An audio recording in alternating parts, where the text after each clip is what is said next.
Well, hello and welcome to another edition of the Archeryshack Shop Talk. I'm Jeremy. I'm TJ. This is podcast 59. Thanks for tuning in. Got all kind of stuff to talk about. A couple questions for y'all. A couple thank yous to hand out. But how's y'all's hunting season going so far? It's crazy here. We got cold earlier than normal. Now we're warming back up. Mm-hmm. We're back in the 80s. So I don't know. The deer are kind of freaking out. Yeah. I still think we got a little bit before they really start chasing, but I've heard reports of a few pre-rut activities. I checked trail cams yesterday, and I had one chasing last, let's see, I went over there Friday. I think it was Thursday night. I had one chasing a doe through the old hunting spot. Oh, yeah. But it was in the middle of the night, so don't do me no good. I guess the big bow news Matthews released, it's really centered toward their target line, Yep. but they released a 34, 36, and a second model of the 38 TRX. I'd really like to shoot the 34 because I think it'd be a good hunting bow too. Mm-hmm. I think we looked it up on the live feed. It was like $1,850 was MSRP, I think so. but I'd like to test fire those. Our bear rep came by. I didn't really get a chance to... I snapped a few pictures, but I didn't really do any kind of video, and he was in a hurry, so we couldn't do a podcast with him. But we got 36 new 2021 bear bows coming within the next month or so. Their top-of-the-line bow, the Redemption, shot good. It really reminded me of the Status from this past year, and they kept the Divergent. Kept a lot of stuff the same because they didn't have time to fool with it because of the corona. But overall, we got a ton of their $400 packages coming. The species bows, we got right-hand left-handeds coming this year because I didn't even really think too much about left-handed last year, but we had a lot of interest, so we got all kind of bear stuff coming. They also relaunched the Bear Whitetail Hunter as a... Yeah, we got some of those coming. It's a solo cam, too. Sort of as a throwback to the original Whitetail Hunter, and it's in the Fred Bear camo and all that, so it'll be cool. We ordered a lot of the Fred Bear camo bows because they were so popular this past year. Yeah. Elite had announced October 20th. October 20th, I think. Encore, I seen something. Brad, that listens to us and watches us on the live feed, he sent me a video, and I think it's the Encore, and... It was like four. Yeah. I watched the video, but I can't remember the names or the numbers of them. But I can't either. So that's Bear. We heard Prime is still anticipating a November release date on a couple new bows. We don't know what they are, but we did order the preview pack. We said, send us one of each, and that's what we do every year. You know, they won't say what they are. They'll just say, we got bows coming out. Do you want a preview pack? Yes, is always the answer. And so we'll be one of the first shops to get those and hopefully get a video out on them, and that'll be mid to late November from what I understand. But we can't put that video out until the release date. Well, we won't even have last year it was a day after the release date before the bows even showed up or whatever. Yeah. So, you know, I doubt we'll even have any information before they release. So it'd be cool if we did. I wish we could even pre-record a video a couple of days ahead of time, and just as soon as they release, we could dump our video out, but it don't usually work out that way. No, it don't. Who else? PSE is supposed to be dropping a few bows now and a few bows later, but I hadn't heard when now is. So. I hadn't either. It's weird how they're doing theirs, because they're releasing a few instead of dumping them all, releasing them all at one time. They're staggering it, so that's a little bit different. It'll be an interesting year. So we're just kind of in that weird transition of 2020, 2021. We got a lot of stuff ordered and still has been ordered from, a month or two ago that's back ordered or whatever. And some of the bear stuff we kind of canceled and was like, well, too late now. Let's just go with 2021 stuff. So I'm hoping they got that more ready to go. But everybody's been a little off their game because of the corona. Yep. I don't think they've officially announced it, but rumor is Matthews is not going to the ATA show, but I have yet to see them tell me that. But I've heard it from a trusted source, but we'll see when we know more about that. I've Yeah. been getting a lot of emails from, companies saying, is y'all shop planning to attend? It's just a survey. Are y'all planning to attend ATA? And we are. The new rules they sent out said you got to wear a face mask. They're going to do a temperature check and all that at the door. There'll be one-way aisles this year. Yeah. And then on the bigger aisles, the 20-foot aisles, you can go both ways, and just this, that, and other. So I know it'll be different, but I still plan to go unless they completely just say we're not doing it. But Yeah. they're trying their best to have it, and that'll be in January in Indianapolis. And I still think in the back of my mind that it could still be a virtual show this year. Yeah. I mean, I don't know. I hate to say one thing or another. Like Papes, which was a huge distributor before Fred Pape, he was the guy that owned it, of course. He retired and sold it to Kinsey's, who's another distributor, but they did a virtual Papes show for the past 4 to 5 years they were open. And, they said they saved thousands and thousands and thousands of dollars. And it was, they would open it up. Here's your pricing from all these companies. They would have videos about products. I think from a price standpoint, it would be smarter to lean towards that in the coming years. Yeah. But from us, I just like to see, and there's stuff we will see there that we will never order. But if a guy comes in and says, hey, I seen XYZ bow sight and it had a neat little video, we can say, well, we handled it. Here's what we liked. Here's what we didn't like. We're not going to order any, but we can get you one. We can say we've messed with it. Yeah. That's one of my big things about going.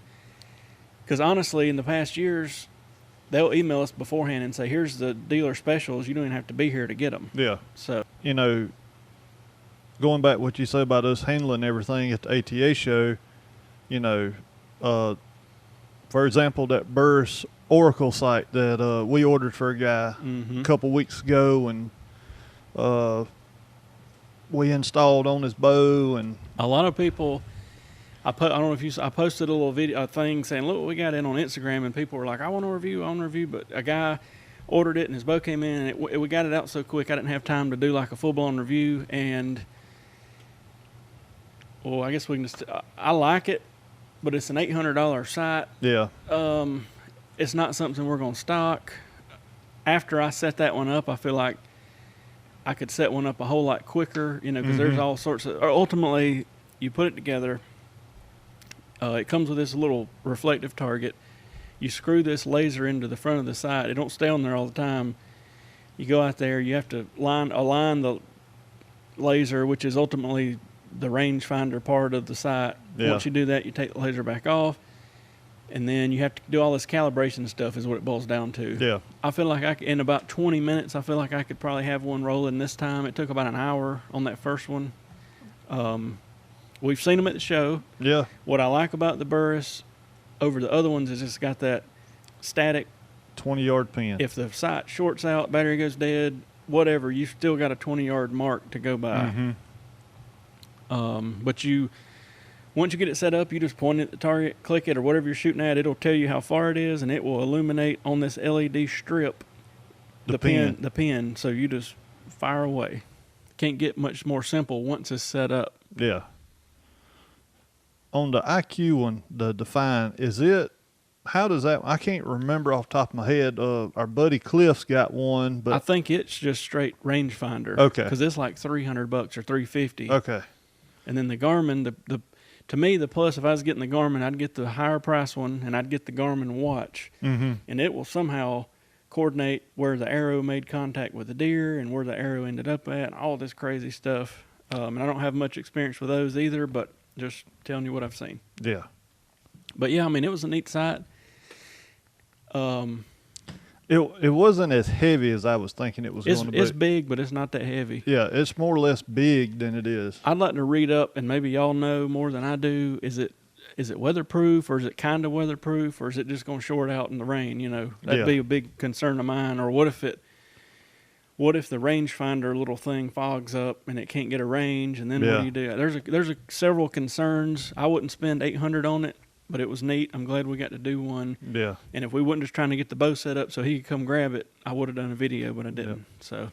Well, speaking of rangefinders, me and you were talking in the shop the other day about what's a good rangefinder out there, and you brought up Vortexes. Yeah. So do any of y'all have, I don't know which particular model you was looking at, but any Vortex rangefinders?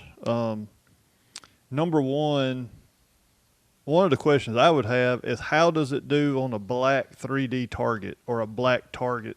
That's our main concern, because we do a lot of 3D and hunting. Mm-hmm. And an El Cheapo's rangefinder never works on a black target, or it'll give you wild numbers. Like it'll go like 46, 40, 42, and you're like, Yeah. what, you know? And when I've had that happen with other rangefinders, I'll just go to a tree beside it or something. Yeah. And I don't like doing that. So anyway, yeah, let us know what rangefinder to use. What do you like? What do you not like? One year I carried some of those El Cheapo Halo rangefinders in here. They work great on anything but a black target, and it would absolutely not read it. So, I don't know. Let's talk about, remember we had the guy come in, his loop keeps getting ate up. Yeah. And I just wanted to mention, you know, if you got most loops will outlast the bowstring, you know what I mean? Like Most of them. years. Had a guy come in, his loop's getting frayed up bad, like don't want to shoot it bad. We even put him 2 or 3 on, and I was like, we need to see something's going on with that release. And I think one or two things is going on with his particular release. One, there could be a burr, and we did run a real fine grit sandpaper over it. But I also noticed on the jaw of it, it was very square. You know what I mean? So like, even if there's not a burr, that square jaw is probably not helping it any. But I just said all that to say, if you notice your loop getting ate up, that's not normal. Because some people think you just got to get a new loop every couple months and that's normal. It's absolutely not normal. We had a guy with a TrueFire release several years back, and it just kept on tearing his loop up. And finally he switched releases, and it was all good. But check if you have that happen. The easiest way is to take a cotton ball or a Q-tip and run it through the jaws or whatever you got of that release and see if it catches, for one thing. And then like his, we felt just a little bit of something. Yeah. But at that square, I don't know. There could have been multiple things going on. Mm-hmm. And he was shooting a handheld too, and it was, if I remember right, the way it was eating the top of the loop, right where it bent, right there at the very top of it, and that's where we found that little, what we think is a burr. So I would like to send out a specific thank you to Mr. Stanley Cooper. If y'all get on the live feed, he is known as Stan the Man. Stanley lives, I don't know, probably 45 minutes to an hour from us. But Stan just keeps on bringing people up here for us to work on their bows and put strings on and all that. And Stan, we really appreciate it. I'm also going to throw a picture up on the screen right now. Stan is the guy that came, him and Rodney came and demoed those tree saddles a couple weeks ago. He shot his first deer out of the saddle, and I'll put the picture up now. But congratulations! Yep, congrats. I thought that was pretty cool. So, thank you, sir. Speaking of saddles, we was talking to Stan earlier today, or we was talking to him, and he said that Rodney had bought the Jx3 Hybrid Saddle. I know me and you've talked about it, and probably sometime next year before the spring, I'd like to get one. And that Jx3 Hybrid really caught my eye, and I wonder if anybody that watches us or listens to us has one. If you do, just put a comment down what you like about it or what you don't like about it.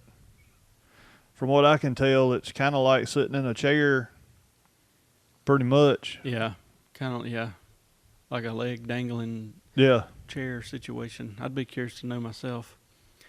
Somebody wanted us to talk about concerns he should have about buying a used bow online. There's a couple things. I mean, as far as the transaction goes, you know, it's probably going to be a PayPal deal. I would not recommend doing a money order or any of that, because you're literally just blindly sending money and hoping they send the bow back. Yep. If you're unfamiliar with PayPal, you can ultimately send them the money through PayPal. there'll be a small fee or whatever. So whoever, figure out who's covering the fee. You know what I mean? It's not a whole lot, no big deal. I think it's 3%. But if I sent TJ $500 and he didn't ship me the bow, then I can just contact PayPal and say, hey, I never got the item, and they'll take the money back. You know what I mean? So you're protected, and that's really about the only way to do it right now. So yeah, and definitely do it that way. Yeah, don't use the friends and family unless you know the person. Yeah, there's an option on there called friends and family, and instead of charging that 3%, it won't charge anything, but you're not protected whatsoever. PayPal will not do anything. So, I've seen every week I see more and more people getting scammed on archery stuff on these Facebook groups. So even though you're going to pay 3%, that's not a big deal. I would just pay it. And, as far as shipping it, everybody's got their own opinion, but the cheapest and for the most part, most decent I've seen is the post office. A lot of times they're about half the price of the UPS people. You just put insurance on it. It's been quite a while since we've had one get tore up, but I mean, you can put $500 or $1,000 in insurance on it for very cheap, $10, $12, whatever. And then people always ask, what does it cost to ship one? It's just we're on the East Coast. I can ship one anywhere on the East Coast, New York, over a little bit past Tennessee maybe, for very cheap, like $15. I can get over into the Midwest usually for about 25-ish. And then, I mean, I have paid $40 and $50 to go out toward California, Washington, all that stuff. But for the most part, we're $20, $30 with insurance. UPS, I've seen people pay as much as $120 to ship one here. That's a little much, in my opinion. So that's why I would go the post office route, just to insure it. As far as the bow itself, you won't get a warranty because you're not the original owner and all that stuff. What else? I mean, I would always ask for a ton of pictures. You want to know what the strings sort of look like. You want to make sure there's no dings on the cams, no cracks on the limbs, and all that. And again, with PayPal, if you get the bow and it's damaged, send it back to them and file a claim with PayPal. You get your money back. Of course, contact the seller first and say, hey, you didn't tell me this thing had a cracked limb. Yeah. Y'all chat, but if it's going south, then you just tell PayPal, here's the deal. Here's a tracking number. I'm sending it back. So, make sure that it's the right draw length, especially on your Matthews solo cams that do not have a module or anything. Yeah. Make sure if you're a 29-inch draw, make sure that's a 29-inch cam on their solo cams. And if it's not, you've got to buy a cam to replace that because they don't take a module. But if it is a module based, make sure you know what module you need. Well, I don't know how many people come in here a week right now. Yeah, I need my draw length change. We'll be like, you got to change a cam or a module. Like, let's just say Matthews. We're not a Matthews dealer. You're going to change a cam. We're not a Matthews dealer. You might can find one used on eBay for $50, $75. Normally a new one's between $1 and $120 or more. And then you got to pay somebody to put it on. So, you might have got a good deal on the bow, but when you're $150 in on a cam or two, it's not worth it. So we see it all the time. We do. But yeah, I would ask for a lot of pictures. Make sure it's going to cover your draw length, all that, because I see it all the time on Facebook. They'll get them in. There'll be a paint chip they didn't know about. There'll be the string looks bad or this or that. So just cover all your bases. Mm-hmm. Everybody that gets scammed on Facebook that I say, oh, this guy was real nice until it came time to ship it or whatever. So just, be cordial with people, but I wouldn't trust them. You know what I mean? That's just the way it is these days. And I've noticed on some of those groups too that people that are, in there and everything, they start asking for references. Yeah. And that's a good idea. And that's a good idea, that way. And there's so many groups, and most of these people buy, sell, trade on them groups. They're in just about any one of them. Mm-hmm. So, I'd get in them and, hey, does anybody done any transactions with this guy? Or, just post it. And believe it or not, people will let you know real quick. Yeah. Whether to deal with them or not to deal with them. Yeah, but just be careful. Let's talk about bow cases. I've been a soft bow case man for a while, but we've had a lot of interest in hard bow cases lately. Tell me what y'all think. I mean, what case do you like? What do you have? What do you wish you had? The SKBs are by far probably the best, but we're talking about a $300, $350 case. We're not going to sell many of those. No. You know, you got your $40 to $50 El Cheapo hard cases, and they're fine. And then you got some super nice soft cases with pockets, and you can put 1 or 2 bows in them. That's kind of where I like, you know, and they're $60, $80 maybe, but you can fit all your crap in there. Yeah. I would still ride it in the back of the truck. I mean, you don't want to stack nothing on it, but it's still going to protect the bow. It's got a lot of foam. That's kind of what I like. But I got to find a hard case that people's going to like, because we keep getting asked about it. Maybe we ought to look into the hybrids. It's a soft case shell, but it's got the hard case liner in it, I guess you can say. I'm just curious what y'all like, or what you use, or if you got something that is like absolutely the best thing you've ever seen. I'd like to hear about it. I like that old SKB I had at that old Brookie. Yeah. I really liked it, but it wouldn't. My 30 or my 5 wouldn't fit in it. We got, actually it'll be out by the time you see this. I did a little Raven restringing video. We've been getting a lot of Raven bows come in locally for strings, so that'll be interesting. We also had Wes, that he comes in, Wes King. He asked about maybe doing a video on the perfect arrow build, and I'll probably do that in the next few weeks, because I think it's a good idea. Like, I may just take 6 arrows and say, you know, if this was for me, this is how I would do it. But we'll find somebody that comes in wanting arrows. We'll build them, you know, that way, and go through the whole process, but of sorting them and spinning them and weighing them and all that. So that'll come up in the next few weeks. We still got the San Lita bow. I'm gonna get everybody to shoot, get TJ, Partain, Jackie, whoever all's here, and just kind of give a little chat about it. It's that bow package I did the video on that was real cheap but good. And I don't know, we got our broadhead. A few people's been asking about our broadhead test. We've thrown ideas around, hadn't quite got there, because it's still, we don't have much time to breathe still, but we're hopefully headed towards having some time. But what else video wise? We were going to go shoot actually tomorrow. We're recording this on Saturday down at the state park. They got a nice shoot range about an hour away, but it says thunderstorms and rain all day, so we kind of canceled that thought. Yep. But I'd like to put together a 3D video soon. Hadn't done one in probably 6 months or better. Since end of March, 1st of April. Yeah. Somewhere in there. So I got to get that going. What about all these crossbows that keep coming in? I think we've mentioned it before, but if you shoot a traditional Barnett style, I'm going to call it that, crossbow, you've got to keep that rail lubed well, because we've been getting tons of crossbows in. The rain just started. I don't know if y'all can hear it on here. We got a metal roof, but it'll be okay. Yep. Tons of crossbows coming in with string problems, and I think it boils down to they didn't lube the rail or didn't lube it enough, and it caused the serving to fail, and then it ate into the string, and some of them have come in blown up, and this, that, and other. Yeah. But make sure you put that rail lube on there if you're shooting a crossbow that has a string that runs across the rail. And like the Ravens, they have a lube that comes with them, and it's actually the stuff that comes from, what's that company called? Scorpion Scorpion String Venom. Wax. Yeah, Scorpion Venom.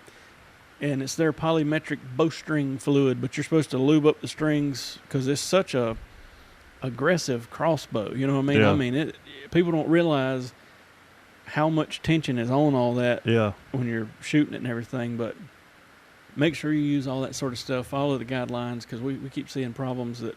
Yeah. And a lot of people come in and are like, I don't know why my serving keeps breaking, and we'll feel it, and it'll be bone dry. And it's like, I can tell you why right now it's breaking. So just pay it. You don't want to get hurt, is what I'm saying. Oh, yeah. Make sure you lube them up.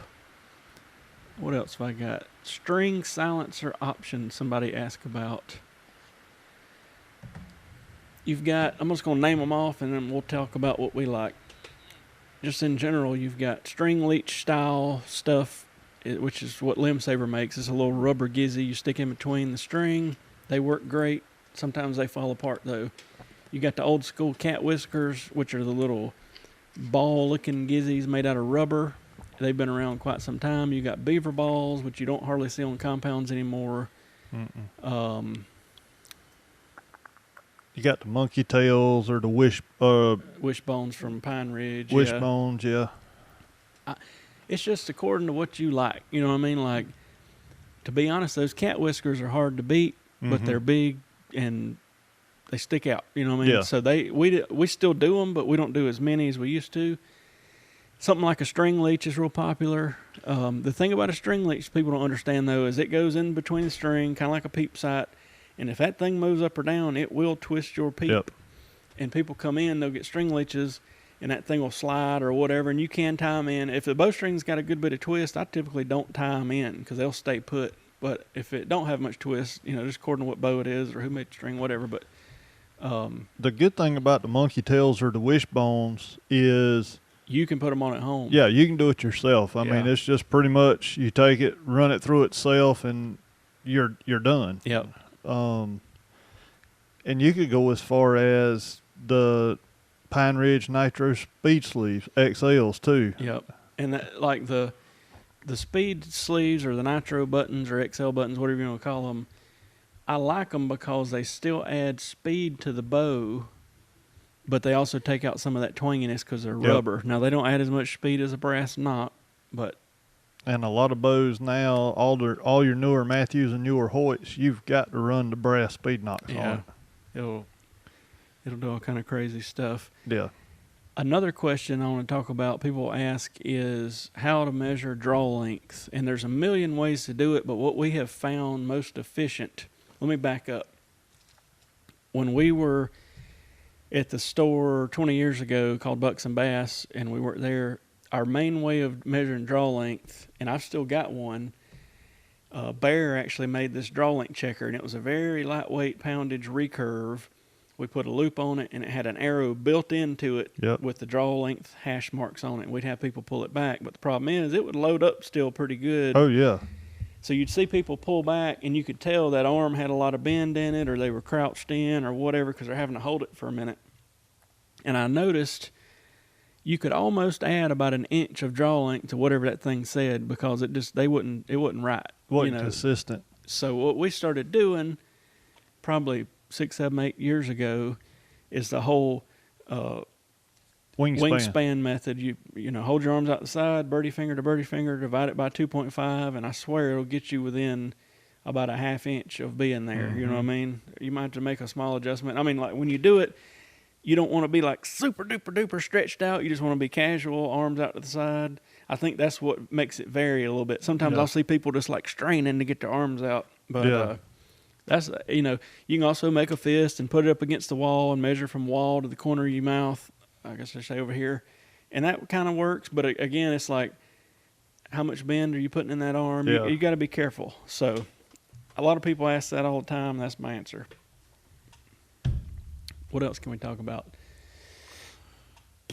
I had something and I done forgot what it was now. What all do y'all want to see archery companies come out with new this year? Not like a bow or just anything in particular, like arrows, rest, broadheads. I'd like to see something new in lighted nocks. I'm tired of the same old crap. I'm tired of, I know we got blinking ones now and we got this and that, but I just want something wild. Did you see where Muzzy is making a mechanical head now? Yeah.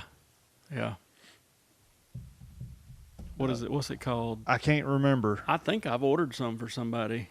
I just can't remember. I've looked at it. I can't remember. But yeah, I'd like to see something new in lighted nocks. Broadheads are kind of the same old thing to me, because every year somebody's got the newest, latest, greatest. You just got to play it by the... And I hate to say it, but like every year you can almost watch the TV shows or the hunting magazines, and whatever they advertise is what people are going to ask for. You know what I mean? I never have bought into that. I mean, you make 99% of these broadheads, you make a good shot and it's going to kill them. Yeah. I had a guy come in, this is like 2 weeks ago, and he's like, man, I ain't never shooting. I don't even remember what broadhead. And again, I said, why is that? Man, I shot one in the shoulder and it didn't go in 2 inches. well, dumbass, why are you shooting them in the shoulder? You know what I mean? Like, and he said it like he's supposed to do it. And I was like, oh, Lord. Some of these people. I'm surprised that we haven't got that already this year.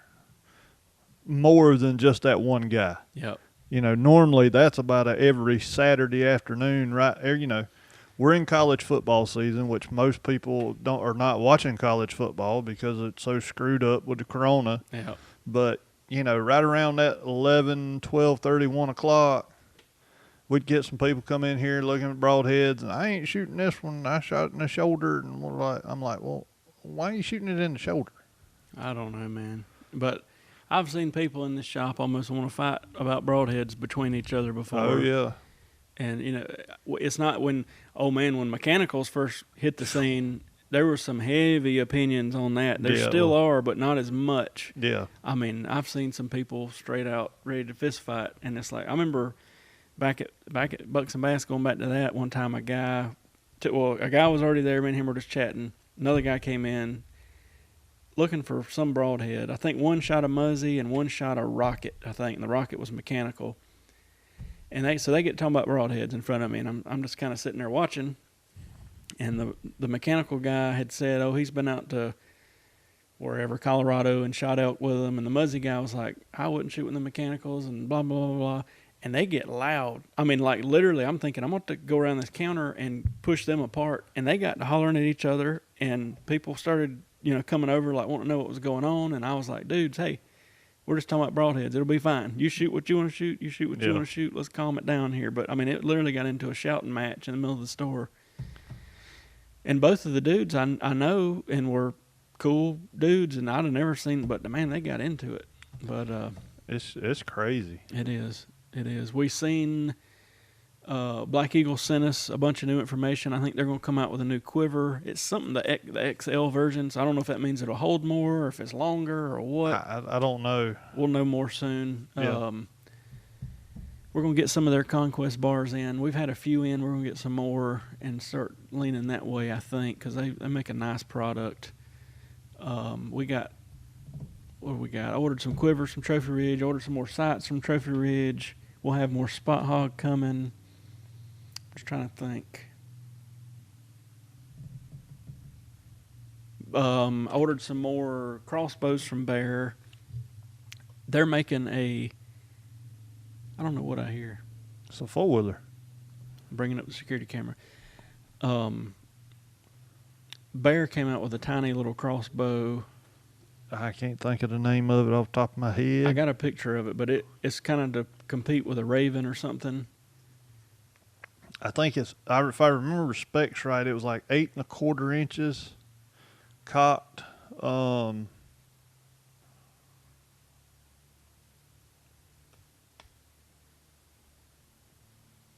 Sorry, I'm just seeing it sounds like somebody's pulling up on a dang 4-wheeler, but I don't see nobody.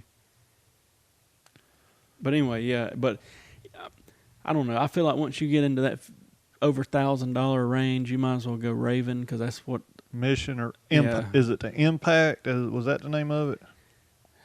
I can't remember. I can't either. But we're going to tinker with a little Raven stuff ourselves as far as stocking them and see how it goes. You know, and what's crazy, I don't know how y'all's area is, but to my knowledge, within somewhere between 1 and 200 miles, we are the only the only shop that can press and restring a Raven bow. I mean, we've had people drive from North Carolina, which is a solid hour and a half, from all over the place, and they'll call and be like, there is nobody around me with a Raven press, and they don't want to fool with them. Can y'all do it? And we'll be like, yeah, come on. So I think but what I was going to say is we got a couple box stores around here that carry Raven, but they can't work on them whatsoever. I mean, literally, they're just in a display case. They can hand it to you and sell it to you, but that's it. Yeah. So I think that'll be cool. And we've worked on a lot of them now. When we went to the ATA show this year, we bought the adapter and the press setup and all that to do it with a Last Chance press, because it's a lot beefier than the Raven press. The Raven press scares me, to be honest with you. And so we're equipped to work on them. We worked on enough of them to get good and comfortable and learn how they tune and shoot them and all that. So that'll be interesting going forward to see how that goes. But yeah. Anyway, I guess we'll get out of y'all's ear here in a minute. Of course, we do our live feed every Thursday night at around 6:30. Usually I'll post, if you get on YouTube, I'll make a post if we're running late and say, oh, it's going to be 6:45 or 7. Sometimes we have people in here or something going on. And so anyway, live on there. Most Sundays we're going to try to get back to releasing a video, and then this podcast comes out Tuesday mornings. And I heard that it hadn't been posted on some of the podcast audio-only things, so I'm going to look into why that's happening and try to fix it when this one comes out. But thank y'all for listening. Yep. Let us know any questions you have. Call us if you need us. All our contact stuff's below. And we'll see y'all soon. And if you're out in the woods, make sure, just be careful, wear your safety harness. Because I know your loved ones want you coming home just as much as you want to come home from the woods with that trophy. That's right. Be careful. See y'all. See ya.